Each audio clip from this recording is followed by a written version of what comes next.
Hello, everyone. Starting with a positive piece of news today, 300 more POWs to civilians were brought home to Ukraine today in stage 2 of a huge prisoner swap. Actually, one of the biggest they've had so far. And I will need to check with my parents, although I think they would have told me if our POW was coming home. But you know what? As much as I would love to see this for my family, I am so happy for the hundreds of other families and friend circles and co-worker circles who get to see their loved ones come back from what is very likely an unimaginable nightmare. The service members brought back in this swap were from all over. They have been in the Donetsk campaign, Luhansk, Kharkiv, Zaporizhia, Kherson, Mariupol, and most of them have been there for over a year. So, again, I'm just so glad they made it. I know not everybody was so fortunate because Russia, in violation of all international conventions, employs torture and executes POWs. But it's a good day. For those hundreds of families, it is a good day. Now, here's something that is very drastically different from Zelensky's attitude over 4 years ago when Russia was accumulating troops along Ukrainian borders and he still didn't believe that the war was imminent. He is being proactive.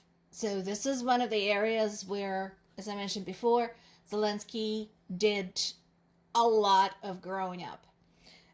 Right now, so he is anticipating a spring offensive. Okay, good. He visited Donetsk region, met with the commanders there to assess the risk. Again, understandable. So this is all good, and I'm hoping, plans are in the works to see what we're going to do about this. Just a reminder, the Donetsk region is where we had that break in the front by the Russian troops in August of 2025. And it took about 2.5 months to patch up that particular hole.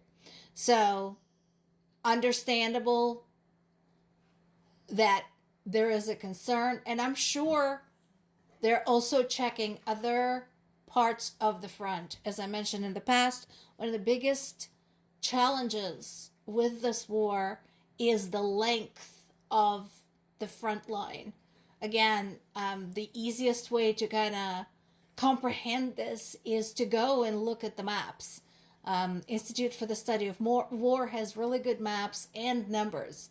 And you can see it's basically Ukraine's entire eastern border. That's a lot. So, I am glad that they are being proactive about this and trying to anticipate where the next big campaign is going to be. There has been an elevated level of activity by Ukrainian armed forces in Crimea. In the past, I've mentioned that basically when Russians took Crimea, when they annexed it, they didn't know what they were getting themselves into. And in a lot of ways, they have destroyed Crimea. I've been to Crimea many times as a child. It's beautiful. It was beautiful. It's not beautiful anymore. Because once again, Russians turned it into a giant military base. I don't know what is the state of historic sites there, because there were many in that area. I have no idea what condition they're in. So, probably not great.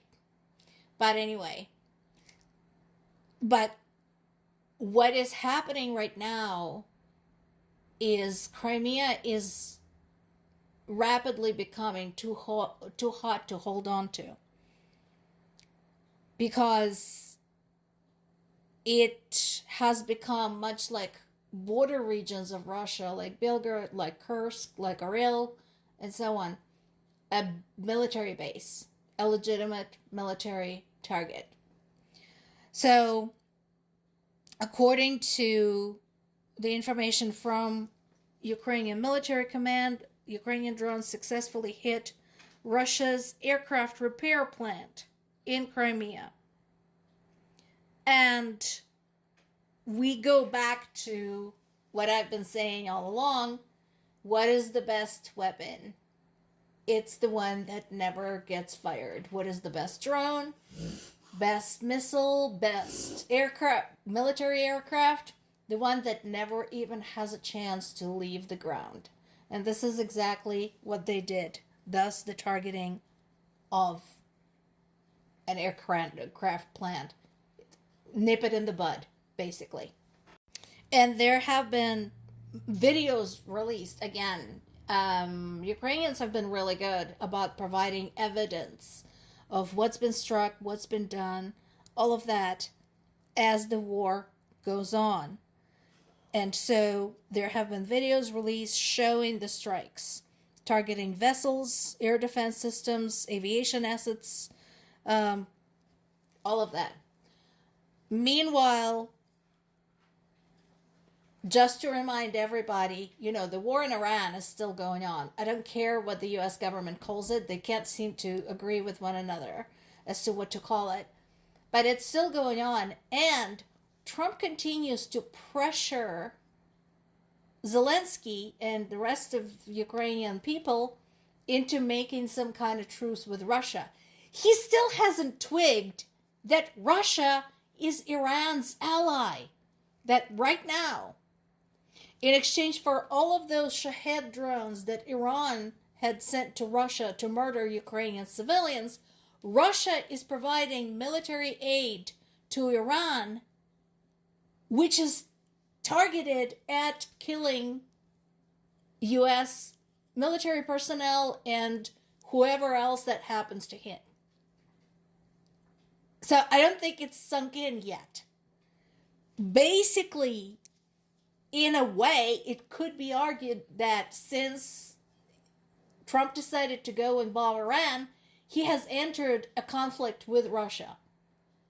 Because right now, Russian weapons are being used to target U.S. personnel.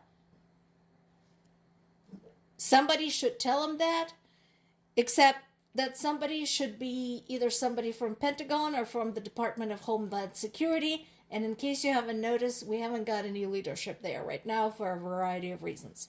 So that is still going on. Like I said, I'm going to check with my parents, see if we have had any news about our POW. And I will keep an eye on that story as well. More to come.